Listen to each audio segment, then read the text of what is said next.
Hello बड़ी, कैसे आप लोग? स्वागत है मेरे यूट्यूब चैनल में। मैं कुछ यहाँ पे सीमेंट के बारे में बात करने वाला हूँ। Okay, properties of cement and test.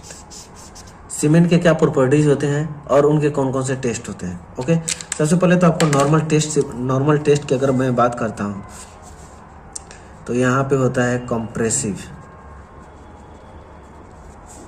Compressive strength. ठीक है, जिसका साइज क्यूब का साइज होता है, इसमें हम लोग क्यूब का साइज को भी हम लोग 70.7 mm का होता है। ठीक है, 70.7 बाई 70.7 या तो 75 का भी होता है। ठीक है, सीमेंट टेस्ट की अगर मैं बात करता हूँ तो कंप्रेसिव स्ट्रेंथ चेक करते हैं, देन यहाँ पे हम लोग साउंडनेस करते हैं, साउंडनेस टेस्ट, एंड यहाँ पे हम लोग करते हैं फाइननेस टेस्ट भी।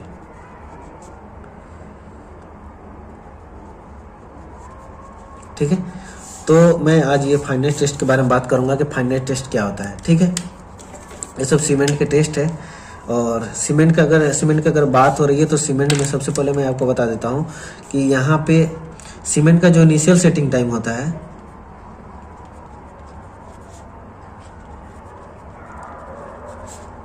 30 मिनट होता है मिनिमम, एंड मैक्सिमम होता है 10 आवर। ठीक है, 10 आवर यानी कि 600 मिनट। ओके, इतना आपको क्लियर हो गया सीमेंट के बारे में। ठीक है, देन यहाँ पे मैं आता हूँ फाइननेस टेस्ट की मैं बात करता हूँ। यहाँ पे फाइननेस टेस्ट क्या है,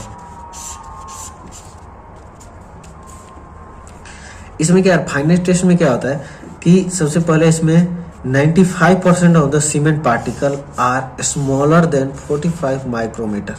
जो हमारा सीमेंट के पार्टिकल है, और पार्टिकल जब हम लोग उसको सीव करेंगे तो वहां पे 95% हमको उस सीव से निकल जाना चाहिए। मान के चलिए 1 kg हमने सैंपल लिया, ठीक है, 1 kg का 95% हमको उसमें से फाइन यानी कि पास हो जाना चाहिए। ठीक है, with the average particle 15 micrometre, और एवरेज में हमको 15 आना चाहिए।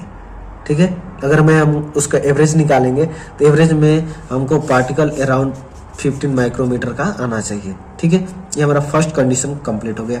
देन यहाँ पे क्या आ रहा है, fineness of cement affect heat release and the rate of the hydration. Cement में क्या पाया जाता है, सीमेंट में जनरली आपको अगर मैं बात करता हूँ तो हीट ऑफ हाइड्रेशन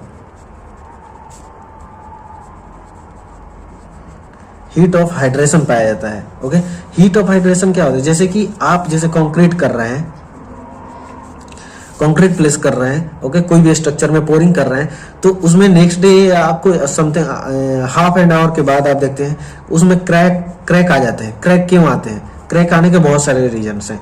रीजन्स में एक हीट ऑफ हाइड्रेशन भी है। ओके, तो हीट ऑफ हाइड्रेशन की वजह से भी आते हैं। देन उसके बाद अगर मैं दूसरा बात करता हूँ क्रैक क्यों आते हैं, तो उसमें सोयल मिक्स हो जाता है, सम पार्टिकल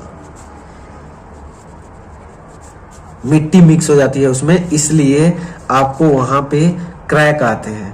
थर्ड नंबर का रीजन है कि वहां पे जो क्रैक आते हैं, क्रैक इसलिए आते हैं कि वो जो हम लोग वाइब्रेट करते हैं तो वाइब्रेट करने के लिए जो हम लोग कॉम्पैक्ट हो जाता है जो हमारा कंक्रीट वाइब्रेशन से, तो वाइब्रेटर जो मशीन हम लोग लगाते हैं तो उसमें क्या होता है कि आप प्रॉपर वाइब्रेटर नहीं मारते हैं। ठीक है, जब आप प्रॉपर वाइब्रेटर नहीं मारते हैं तो वहां पे क्या होता है कि जैसे कि हमारा जो वाटर होता है वो एब्जॉर्ब कर लेता है, फिर उसके बाद हमारा क्या होता है कि वहां पे क्रैक आना स्टार्ट हो जाता है, और वहां पे जो हमारा कंक्रीट है वो पूरा बैठता है। ठीक है, तो इसलिए वहां पे वाइब्रेटर के कारण भी हमारा क्रैक होता है, सोयल उसमें मिक्स हो जाता है इसलिए क्रैक होता है, हीट ऑफ हाइड्रेशन होता है इसलिए क्रैक होता है, चिप्स का जो हमारा 10 mm 20 mm का जो शेप होता है वो भी प्रॉपर नहीं होता है, इसके लिए भी क्रैक होता है। तो क्रैक होने के बहुत सारे रीजंस हैं। ठीक है, नेक्स्ट वीडियो में बहुत अच्छे से समझेंगे उसके बारे में। अभी तो मैं सिंपल टेस्ट के बारे में बात कर रहा हूँ, फाइननेस टेस्ट सीमेंट का क्या क्या होता है। ठीक है, यहाँ पे हो गया more is the finance of the cement, more will be the rate of the hydration. ठीक है, फाइनेस ऑफ द सीमेंट मोर ज्यादा होना चाहिए of the hydration, rate of hydration, जो उसका रेट ऑफ हाइड्रेशन निकलेगा, जैसे आप टेस्ट करेंगे तो उसमें रेट ऑफ हाइड्रेशन निकलता है। ओके, तो रेट ऑफ हाइड्रेशन से उसका जो फाइनेस है वो ज्यादा होना चाहिए। ओके, देन यहाँ पे मैं इसमें आ जाता हूँ लास्ट नंबर में हमारा, this the finance accelerate strength development principally during the first 7 days. इसके कहने का मतलब है कि जो हमारा एक्सेलरेट स्ट्रेंथ होगा वो during the first 7 days test में वो सबसे ज्यादा होना चाहिए, डेवलप होना चाहिए, बढ़ना चाहिए। ओके, एक्सेलरेट होना चाहिए। तो ये सब हमारे दोस्तों, ये हमारा सीमेंट के टेस्ट हैं और इसके प्रॉपर्टीज हैं, और मैं आपको सीमेंट के टेस्ट और 1-2 बता चुका हूँ। तो उम्मीद करता हूँ ये वीडियो आपको पसंद आई होगी। तो प्लीज़ वीडियो पसंद आए तो चैनल को लाइक एंड सब्सक्राइब करेंगे। तब तक के लिए थैंक यू सो मच।